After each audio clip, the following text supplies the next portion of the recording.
All right, let's jump right in. You know those iconic yellow school buses? Well, they're going green, and it's a massive deal. But what if I told you this incredible leap forward has a hidden billion-dollar glitch that practically nobody saw coming? Yeah, today we're going to unpack this huge push for electric school buses and the completely unexpected financial shockwave it's creating for school districts. So first things first, let's set the scene. The US government is pouring a ton of money into a massive initiative to replace the country's old diesel-belching school buses with clean, quiet, all-electric ones. And honestly, it's a fantastic idea, right? Not just for the planet, but for the health of millions of kids who breathe in those diesel fumes every single day. And when I say the scale of this is big, I mean it's big. And I'm not kidding about the scale. We are talking about a $5 billion federal program. It's called the Clean School Bus Program. That's the kind of money that can really kickstart a revolution in how our kids get to school.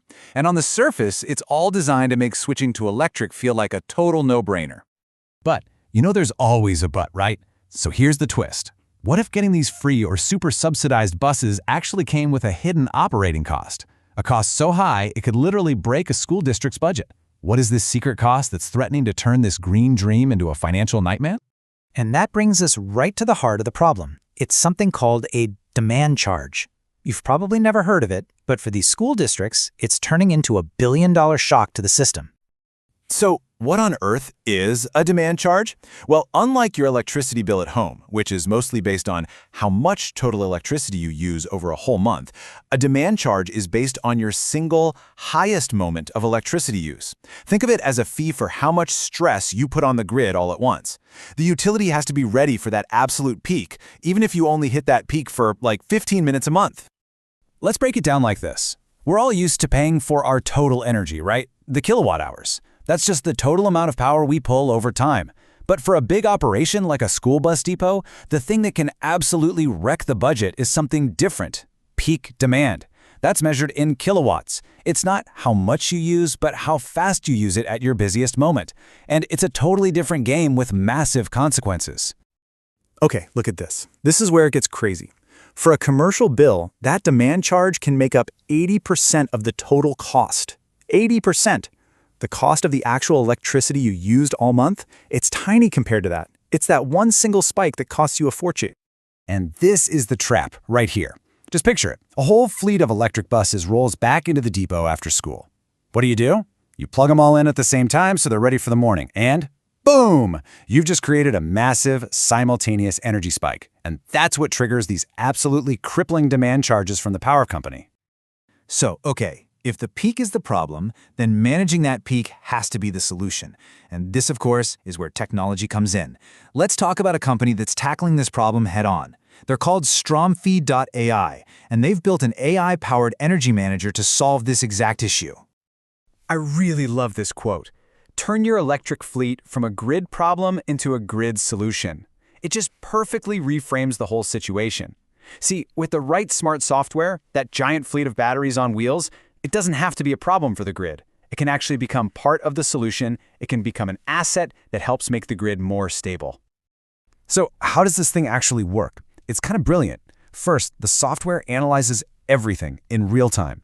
It's looking at energy prices. It's predicting when each bus actually needs to be fully charged. Then the magic happens. It optimizes the charging schedule. Instead of charging everything at once, it staggers the charging all through the night, keeping the energy draw low and flat. No spike, no massive fee. And get this, the third step is trading.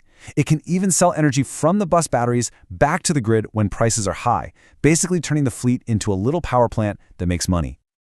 All right, so having amazing tech is one thing, but how do you actually get it into the hands of hundreds of different school districts all over the US? That's a whole other ballgame. And this is where Stromfee.AI has a really clever playbook. They've figured out there are basically 3 ways in. Path 1, partner up with the companies that sell the charging stations themselves, so the software is just bundled in with the hardware. Path 2, work directly with the utility companies. The utilities are actually desperate for tools like this to help them manage the grid. And Path 3, well, this one is pretty ingenious. It involves using the grant funding in a way nobody really thought of. And this third strategy is it's brilliant. See, the same federal grant that pays for the buses also sets aside money for workforce training, to help the staff learn how to manage all the new tech. So Stromfee.AI can frame its software as an essential part of that training. This lets the school districts use that grant money to pay for the software. It's just a fantastic way around any budget objections. But, a great strategy is nothing if you don't act on it. So what's Stromfee.AI doing right now to turn this playbook into a reality? Let's take a look at their immediate game plan. Their action plan is super direct and focused. Step 1, build a US-centric website to really establish a local presence. Makes sense. Step 2, they're monitoring the EPA's official list of grant winners, so as soon as a school district gets the money, they know who to call. And Step 3, get a US sales team on the ground. People who can build those relationships and navigate the, local politics of it all. It's smart, it's focused, and it's actionable.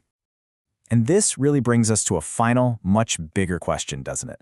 Because this problem, it isn't just about school buses. Think about it. As every commercial fleet, from Amazon delivery trucks to city garbage trucks, goes electric, they're all going to face this exact same demand charge problem. It really makes you wonder, maybe the real key to a stable, affordable electric future isn't just about bigger batteries or faster chargers. Maybe it's about the smart software that makes the whole thing work without breaking the bank.